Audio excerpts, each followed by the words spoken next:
नमस्कार, अविरत राजे बिरादार या यूट्यूब चॅनलमध्ये आपल्या सगळ्यांचे स्वागत आहे। मी गायत्री अमल बिरादार। आताच राहुल गांधींनी स्टेटमेंट दिलेलं आहे की निवडणूक आयोगाने मोठा घोटाळा केलेला आहे, मतदार याद्यांमध्ये घोटाळा केलेला आहे, मतदानामध्ये घोटाळा केलेला आहे आणि याचे उत्तर त्यांना द्यावेच लागतील, त्यांनी दिलेच पाहिजे। आणि महाराष्ट्रातील विधानसभा ही पूर्ण घोटाळ्यानिशीच निवडून आणलेली आहे आणि सरकार सुद्धा घोटाळे करूनच स्थापन झालेलं आहे मतदान केंद्रांवरती।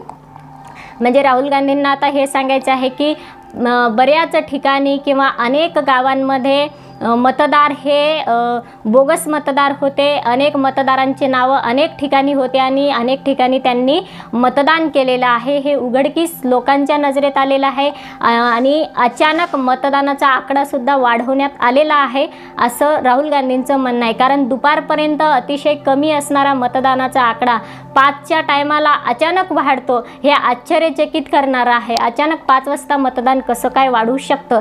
आता राहुल गांधींचं हे म्हणणं पूर्णपणे चुकीचं आहे असं म्हणता येत नाही, कारण आता असे पुरावे आहेत की राहुल गांधींच्या ह्या स्टेटमेंटला समर्थन करणाऱ्या लोकांची टक्केवारी 93% आहे आणि याला चुकीचं म्हणणाऱ्या लोकांची, जनसामान्य लोकांची संख्या फक्त 7% आहे। म्हणजे 93% हा आकडा कुठे आणि 7% हा अंक कुठे? म्हणून आपण विचार केला तर राहुल गांधींचं म्हणणं हे चुकीचं आहे असं निवडणूक आयोगाला म्हणता येत नाही, कारण राहुल गांधींच्या स्टेटमेंटला लोकांचं, जनतेचं समर्थन आहे आणि याचं उत्तर फक्त आता निवडणूक आयोगाला द्यावंच लागेल। कारण की या देशामध्ये हा भारत देश आहे, पहिली गोष्ट हा देश कृषीप्रधान आहे, म्हणून या देशातील लोकांना अगदी सरळ तास मारता येतं। जेवढं क्रिकेटरला तुमच्या सरळ धावा काढता येत नाही त्याच्यापेक्षा सरळ धावा इथला सामान्य माणूस रोज शेतामध्ये काढतो।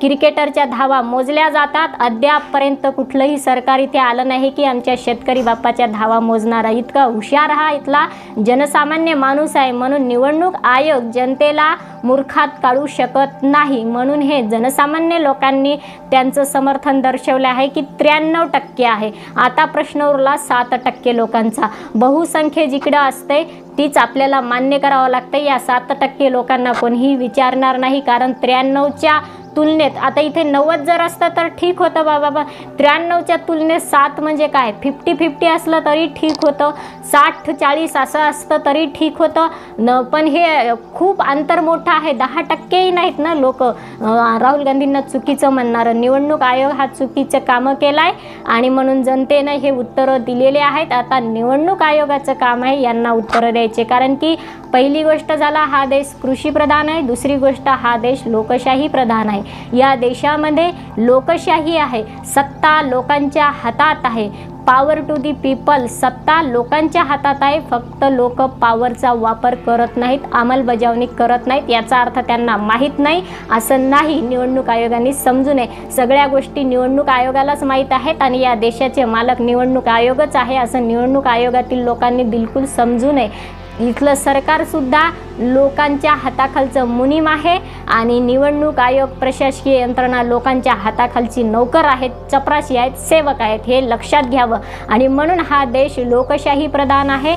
या देशातील पॉवर संपूर्णपणे लोकांच्या हातात आहे, पीपल्सच्या हातात आहे आणि म्हणून जनतेला, लोकांना मूर्ख काढण्याचं काम निवडणूक आयोग करू शकत नाही ना, कुठलंही कोणीही करू शकत नाही। आणि विशेष करून भारत देशातील लोकांना तर जगातील कुठलाही देश येथील लोकांना मूर्खात काढण्याचा गोंडस प्रयत्न सुद्धा करत नाही, कारण संपूर्ण विश्वाला माहीत आहेत की भारतातले जनसामान्य लोक हे किती हुशार आहेत आणि म्हणून लोकांनी आपलं समर्थन दर्शवलेलं आहे की निवडणूक आयोगाने चुकीचं काम केलेलं आहे। आता फक्त प्रश्न उरलाय निवडणूक आयोगाला याच्या डिटेल्स द्यावे लागतील, लोकांच्या समोर सादर करावे लागतील, लोकांच्या नजरेत आलेलं आहे। आम्ही स्वतः डोळ्यांनी पाहिलेलं आहे किती बोगस मतदान होत होते। ज्या ज्या लोकांनी विरोध केला, ज्या ज्या ठिकाणी बोगस मतदान होत होते त्या ठिकाणी तुमच्या मूर्ख कार्यकर्त्यांनी त्या लोकांना हाणामारी केलेली आहे आणि प्रशासकीय यंत्रणेचा उपयोग करून त्या लोकांवरती नको त्या कारवाया केलेल्या आहेत। म्हणजे शिरजोर होऊन सत्याला दाबलेले हे असत्याचा आवाज आवाज मोठा केलेला आहे आणि सत्याचा आवाज दाबण्याचं काम निवडणुकीच्या काळात केलेलं आहे. राहुल गांधींच्या बाबतीत सुद्धा असंच केलेलं आहे. कधी राहुल गांधींना विदेशी सोनिया गांधीचा मुलगा म्हणायचं, तर कधी राहुल गांधींना पप्पू म्हणायचं, कधी राहुल गांधींना अनपढ म्हणायचं. अरे मोठमोठ्या युनिव्हर्सिट्यांमध्ये ज्या व्यक्तीने शिक्षण घेतलेले त्यांना तुम्ही अनपढ कसं काय म्हणू शकता? 2 पोथ्या वाचता आल्या तर आपण किती ज्ञानी म्हणून मिरवतो, हार घालतो त्यांच्या गळ्यामध्ये, काय काय त्यांचे सत्कार समारंभ करतो. आणि राहुल गांधी सारख्या इंटरनॅशनल युनिव्हर्सिटीमध्ये जर शिकलेलं एखादं व्यक्तिमत्व असेल तर त्यांना मूर्ख म्हणायचं. म्हणजे सत्य जर कोणी बोलला तर असत्याचा आवाज मोठा करायचा आणि सत्याचा आवाज दाबायचा. हेच काम शासन आणि प्रशासन दोघांकडून केल्या जात आहे. याच्यामध्ये जबाबदार फक्त शासनच नाही, सगळ्यात जास्त जबाबदार कोण असेल तर ते प्रशासन जबाबदार आहे, कारण ते चुकीच्या कामासाठी यंत्रणा वापरत आहे. कधी राहुल गांधींवरती नको त्या कारवाया करण्यात आल्या, कधी राहुल गांधींचा आवाज दाबण्यात आला, पण जनतेचा आवाज तुम्ही दाबू शकता का?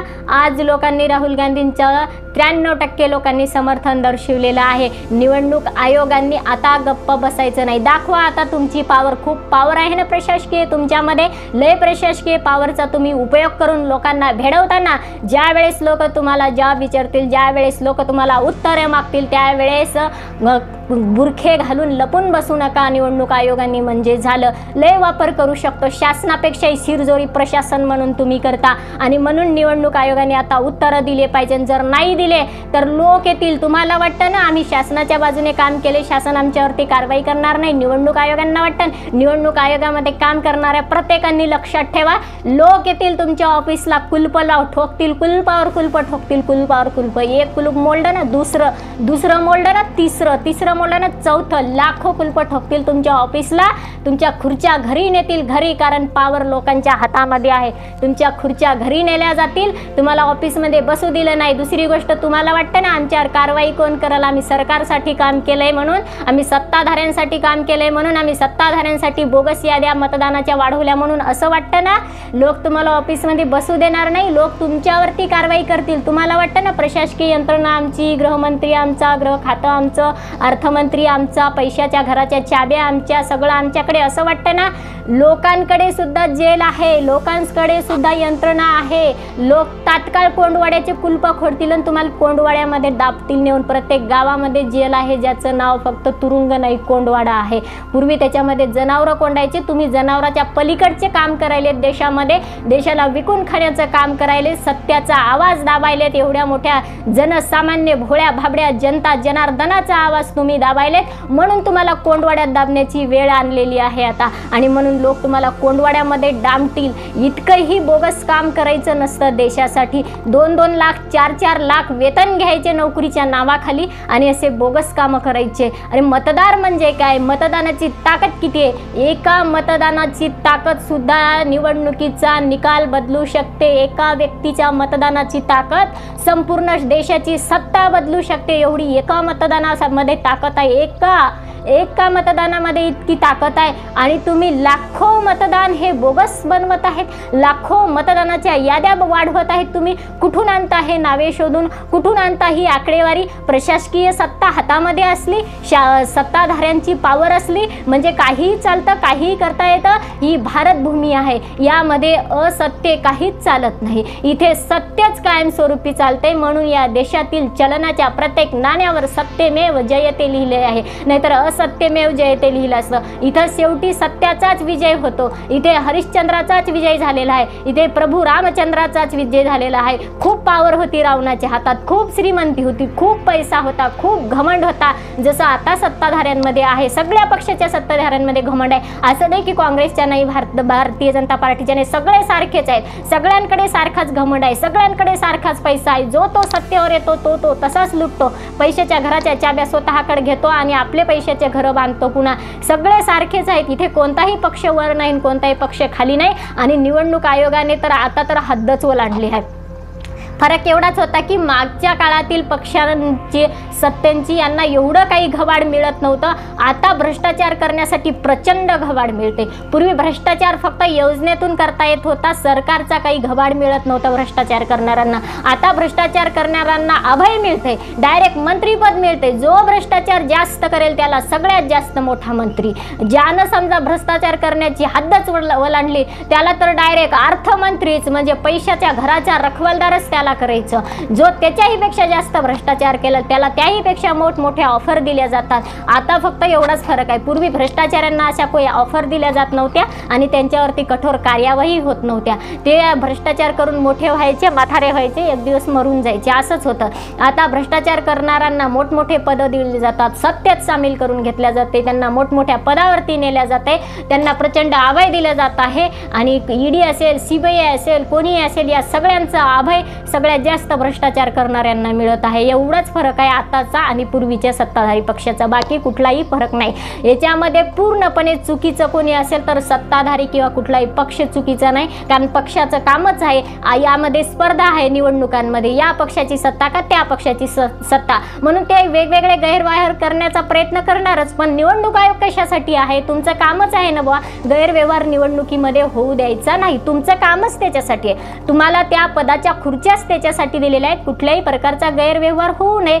जनता आणि वेगवेगळे पक्ष पार्ट्या निवडणुका लढवलेले यांचे मध्ये कोणी असतील तर निवडणूक आयोग आहे, आणि म्हणून दोघांच्या समन्वयकाने तुम्हाला करावं लागेल ना. जे काही पक्ष आणि पार्ट्यांकडून तुमच्याकडे आलेलं आहे ते जनतेच्या समोर तुम्हाला मांडावं लागेल, कारण मध्यस्थी तुम्ही आहेत आणि जनतेने नोकर म्हणून तुम्हाला मध्ये ठेवलेलं आहे. आता पक्ष आणि पार्ट्या भ्रष्टाचार करतात म्हणूनच जनतेने निवडणूक आयोगाला तुम्हाला मध्यस्थी केलेलं आहे, बाकी काही गरज नाही तुमची. जनता पाहून घेतली असती ना यारी, पण मध्यस्थी तुम्हाला पडताळणी करण्यासाठी केलेलं आहे. नियम पडताळणी करायची, याद्या पडताळणी करायच्या, कोणते नियम लागू करायचे, कोणते अंमलात आणायचे, हे सगळं निवडणूक आयोगाच्या हातात दिलेलं आहे. आणि तुम्हीच जर असं करायला बसले असाल, म्हणजे तळं राखायला जर रखवाल ठेवला आणि ते तळंचं पाणी पिण्याऐवजी पाईपलाईनच आपल्या घरात सगळी घेऊन गेला आणि म्हणला तळं आटलं, तर हे काय बरोबर आहे का? म्हणून निवडणूक आयोगाने लक्षात ठेवलं पाहिजे. असं म्हण होती पूर्वीची की जो तळं राखेल तो पाणी पिईल, पण तुम्ही अख्खं तळंच आपल्या घरात नेऊन जर ठेवलं तर पाणी पिण्याचा दुसऱ्यांना प्रश्नच उरला नाही. म्हणजे लोकांच्या हातात तुम्ही काही ठेवलंच नाही, लोकांना सपशेल मूर्खात काढलं तुम्ही, डायरेक्टली मूर्खात काढलं. म्हणजे या देशातील जनता मूर्खच आहे असं तुमचं म्हणणं आहे. या देशातील लोकांना काहीच कळत नाही आणि विशेष करून महाराष्ट्रातल्या लोकांना काहीच कळत नाही असं निवडणूक आयोगाला वाटतं. किती मूर्खाचं लक्षण झालंय निवडणूक आयोगाचं. मोठमोठ्याल्या डिग्र्या घेतल्या, मोठमोठ्याल्या युनिव्हर्सिट्यांमध्ये शिकले तुम्ही, खुर्चीवरती बसले तुम्ही, आणि नंतर असा भ्रष्टाचार करायले. तिथे शिकता काय तुम्ही की निवडणूक आयोग आम्ही प्रामाणिकपणे इमानदारीने काम करू, भगवद्गीता हातात घेता, हे घेता ते घेता, आणि शेवटी पुन्हा खुर्चीवर येतात तेव्हा पैशाच्या लोभाला भुलता आणि बोगस याद्या बनवता. आता हा प्रश्न राहुल गांधींनी विचारला नाही, तर हा प्रश्न देशातील 93% लोकांनी विचारलेला आहे. म्हणून 93% लोकांना उत्तर देण्याचं काम हे निवडणूक आयोगांना केलं पाहिजे. आणि निवडणूक आयोगाला तरी बुरखा घालून गप्प बसायचं असेल घरामध्ये, तर मग त्या खुर्च्या घरी घेऊन आणल्या जातील आणि तुमच्या ऑफिसला कुलपावर कुलप लावून तुम्हाला तुरुंगामध्ये ऐवजी कोंडवाड्यात डांबल्या जातील. लोकांचा उद्रेक झालेला आहे, कारण लोक मतदान करतायत कोणाला, निवडून येतंय कोण, हा सगळ्यात मोठा लोकांसमोर. म्हणजे छोट्या छोट्या लेकरांना, ते म्हाताऱ्या माणसांना सुद्धा कळायला 55 वर्षाच्या, ते म्हणते मी वेगळं बटन दाबलं, दुसरीकडेच मतदान गेलं, तिसरंच निवडून आलं. हे होतंय कसं? अरबर एवढा मोठा बोंबलून पक्ष बोंबलणारा महाराष्ट्रामध्ये मनसे, ते नेहमीच आपलं मत मांडण्यासाठी ओरडू सांगत असते. त्या मनसेचे कार्यकर्ते सुद्धा एखादं मत मांडायचं असेल निर्भीडपणे मांडतात, कोणालाही भीत नाहीत. आणि त्यांचा जो मालक आहे पक्षाचा म्हणजे राज ठाकरे, त्यालाही एखादं मत मांडायचं असेल तर कुणाच्याही बापाला घाबरत नाहीत, कुणाच्या डॅडीला घाबरत नाहीत, आणि कुणाच्या आजोबाला आणि पंजोबाला घाबरत नाही, आपलं मत मांडतात. त्या सगळ्यांनी मनसेच्या लोकांनी सांगितलं, स्वतः उमेदवारांनी सांगितलं की बुवा मी ज्या ठिकाणी फॉर्म भरला त्या ठिकाणी माझे नातेवाईक 100 असतात आणि मला 10 मतदान पडत नाहीत. म्हणजे त्या उमेदवाराच्या बायकोने मतदान त्याला केलं नसेल का? एका मतदाराला तर एकही मतदान पडलं नाही. म्हणजे त्याचं स्वतःचे मतदान काही त्यानं भारतीय जनता पार्टीला किंवा शिंदे गटाला किंवा दुसऱ्या एखाद्या गटाला केला असेल का? किंवा अजित पवार गटाला किंवा शरद पवार गटाला? काय जोक आहे हा? विनोद समजलाय निवडणूक आयोगाने, विनोद केलाय निवडणुकीचा. विनोद तरी हसण्यासारखा असतं. अरे राज्य शासन चालवण्यासाठी बाकीची यंत्रणा म्हणजे निवडणूक आहे. आणि त्याला जर तुम्ही विनोद समजत असाल, त्याला क्रिकेटचा खेळ केला असाल, तुम्ही त्याला खेळ समजत असाल, तर काय आहे निवडणूक आयोगाचं काम? म्हणजे तो उमेदवार सांगतो की मी स्वतः सुद्धा मला मतदान केलं नसेल का, एखाद्या उमेदवाराला 0 मतदान पडते, 0. म्हणजे तुम्हाला एवढं तर निवडणूक आयोगाला अक्कल पाहिजे, अक्कल, की मतदार हा स्वतः तर स्वतःला मतदान करेल ना. बरं, दुसरी गोष्ट, बाया ओढाच्या झाडाला म्हणजे 1 जन्म नाही, 7 जन्म नाही, जन्मोजन्मी हाच पती मिळावा म्हणून 1.25 लाख प्रदक्षिणा घालतात. एकदा नाही आयुष्यात, दरवर्षी वड सावित्री पौर्णिमा आली की प्रदक्षिणा घालतात. आणि ती बाई स्वतःच्या नवऱ्याला मतदान करणार नाही का? आणि तरी सुद्धा त्या बाईचं मतदान सुद्धा त्या उमेदवाराला पडू नये, स्वतःच्या बायकोचं. बरं, जी बाई 9 महिने पोटामध्ये लेकराला वागवते, जन्म देते, डिलिव्हरीच्या कळा काय असतात हे तुम्ही बाई झालं निवडणूक आयोग तरच कळेल कधी.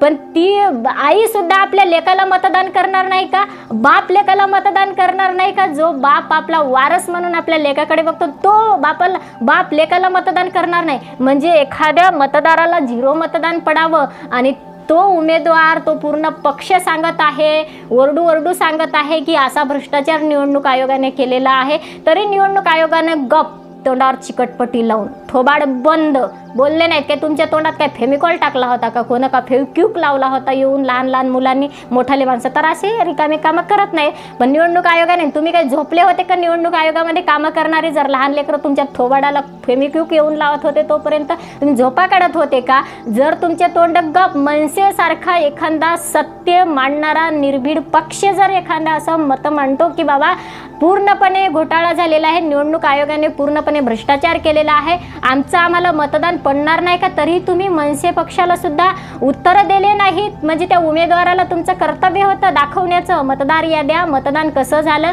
95 90 वर्षाचे वृद्ध माणसं ओरडत होते, अरे बाबा मी मतदान केलं, एकाला सगळे एखाद्या गावाच्या गावं ओरडत होते, गावाच्या गाव उपोषणाला बसले होते. अनेक गावांनी पुन्हा फेरनिवडणुका प्रयोग करण्याचा प्रयत्न केला होता की आमच्या याच्यातून एवढी लीड कमी होऊ शकत नाही या आमदाराला, म्हणून झालीच कशी, म्हणून आम्हाला लोकशाहीचा वापर करायचा आणि पुन्हा निवडणूक घ्यायची, प्रयोग करून पाहायचा म्हणत होते गावस्तरावरती. वास्तविक पाहता निवडून आलेल्या उमेदवाराला, पडलेल्या उमेदवाराला याचा काही फरक पडत नव्हता. पण निवडणूक आयोगाने करू दिलं नाही. गावस्तरावरती सुद्धा तुम्ही त्यांना घटक चाचणी घेऊ दिली नाही.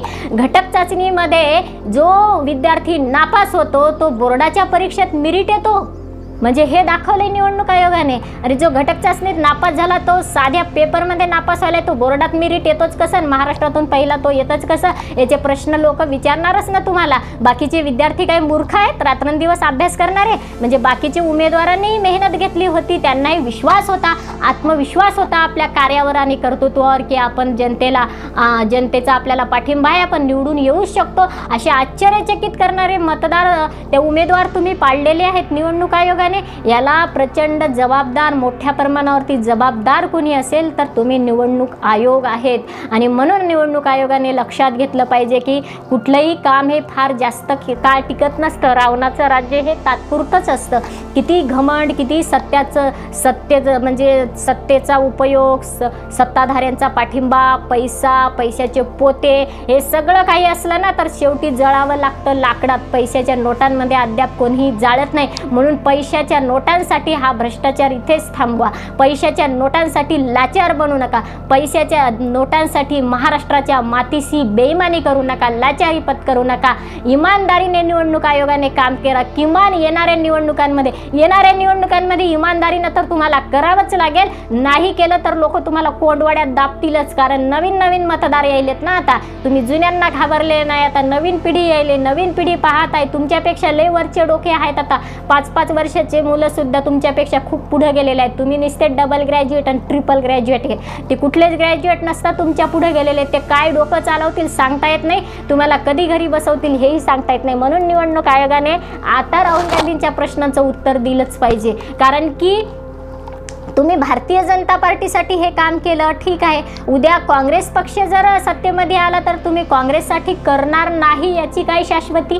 कारण तुम्ही पैशासाठी करत आहे, तुम्हाला काही घेणं नाही. भारतीय जनता पार्टी सत्तेवरती असो किंवा काँग्रेस सत्तेवरती असो, तुम्हाला याच्याशी घेणं देणं नाही. निवडणूक आयोग तुम्हाला घेणं देणं आहे फक्त नोटांशी. आणि म्हणून नोटा छापण्याच्या भानगडीमध्ये तुम्ही एक दिवस ना हा निवडणूक आयोगच बरखास्त करावं लागेल लोकांना, आणि लोक तर केल्याशिवाय राहणार नाहीत, कारण तुमचे कामच असे चाललेले आहेत. आणि राहुल गांधींना पप्पू म्हणले, राहुल गांधी शिक्षण नाही का? मग राहुल गांधींना एखादं म्हणजे काय चाललंय, काय सांगितलं जाते, लोकांच्या डोक्यावर काय डांबल्या जाते. एखादं महामूर्ख येते ते म्हणते मलाच लय संविधानाचा अभ्यास, मलाच लय संविधानाचा अभ्यास. राहुल गांधींना काहीच कळत नाही. एखादं महामूर्ख येते म्हणते मीच लय भारी, मीच लय ज्ञानवान, शिंदे गद्दारच आहे. सगळे लोक शिंदेंना गद्दार म्हणायला लागले. एखादं महामूर्ख येते सोनिया गांधी विदेशी, सोनिया गांधी विदेशी, मीच लय भारतीय, मीच लय भारतीय, चाललं त्याच्याकडेच. म्हणजे काय चालवलंय, प्रशासन बी मूर्खत निघायले स्वतः आणि जनतेला मूर्खात काढायले. म्हणजे काय प्रश्न चाललाय व काय चाललंय ह्या निवडणूक आयोगाने, काय चालवलंय ह्या निवडणुकीसाठी भाषण करून बोंबलणाऱ्या लोकांनी. हे विचारपीठ आहे, विचार मंच असतो, प्रचार सभा पण एक विचार मंच असतं. विचार मंचासाठी तिथे व्यासपीठ असतं, तिथे व्यासपीठावरती चांगले विचार मांडायचे असतात. निवडणूक आयोग याच्यावरती काहीही नियंत्रण आणत नाही. पक्षाचा कुठलाही माणूस येतो, काहीही बडबडतो, काहीही बोलतो, प्रचार सभांमध्ये जातो. निवडणूक आयोगाला याचं काहीच गांभीर्य नसतं का? निवडणूक आयोगाचं काहीच कर्तव्य नाही का? याच्यासाठीच निवडणूक आयोग आहे. प्रचार सभा कशा होतात, प्रचार सभांमध्ये बोलल्या काय जाते, बोलणारे लोक कोण आहेत, कसे बोलतात, कसे हातवारे करतात, याच्यावर सुद्धा नियंत्रण निवडणूक आयोगाने निवडणुकांच्या काळात ठेवलं पाहिजे का? फक्त पोतेच्या पोते गोळाच करायचे, या पक्षाकडून काही, त्या पक्षाकडून काही, त्या पक्षाकडून काही, याच्यासाठी निवडणूक आयोग आहे का? अरे काय बोलायलेत पक्ष आणि पार्टीच्या नावाखाली प्रचार सभांमध्ये लोक, अक्षरशः ऐकू वाटत नाही.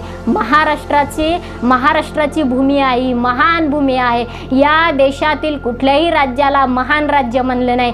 एकमेव राज्य असं आहे या देशातील की जे महान असं राज्य आहे, त्याचं नाव महाराष्ट्र आहे. आणि या महाराष्ट्राच्या भूमीमध्ये अनेक छोट्या तुकड्या झालेल्या पक्षांचे लोक काही येतात, एकमेकांना गद्दार म्हणतात, एकमेकांना खुद्दार म्हणतात, मीच लय संविधानाचा अभ्यासक म्हणतात, मीच लय मोठा म्हणतात, मीच लय हुशार म्हणतात, माझ्यासारखं कोणी हुशारच नाही, असे भाषण करतात. काही बी पक्षाच्या नावाखाली हाणामारी त्या प्रचार सभांमध्ये, भांडखोरी त्या प्रचार सभांमध्ये, एकमेकांचे डोके फोडतात त्या प्रचार सभांमध्ये. यावरती नियंत्रण निवडणूक आयोगाने ठेवायचं असतं, याच्यावरती लक्ष ठेवायचं असतं निवडणूक आयोगाने. मग ह्या गोष्टींकडे निवडणूक आयोगाचं काहीच लक्ष नाही. कुत्र्यासारखं, डुकरासारखं, गाढवासारखं काही एकमेकांना भुंकू देतात पक्ष आणि पार्टीच्या लोकांना, आणि पैसे घेतात आणि बोगस मतदान देतात त्यांना मिळवून. काय आहे म्हणजे निवडणूक आयोगाचं कर्तव्य काय आहे, जबाबदारी काय आहे, काम काय आहे, याच्याशी काहीच घेणं देणं नाही का निवडणूक आयोगाला? निवडणुकांच्या काळात काय गैरव्यवहार व्हायले त्याच्याशी काहीच घेणं देणं नाही. उलट गैरव्यवहार करण्यामध्येच तुम्ही सहभागी व्हायलेत. वा,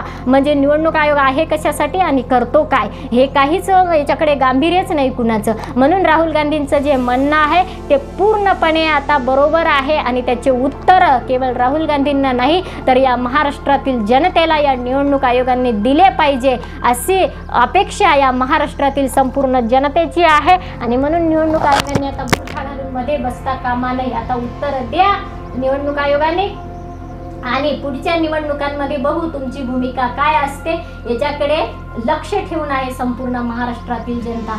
जय हिंद, जय महाराष्ट्र, जय भारत.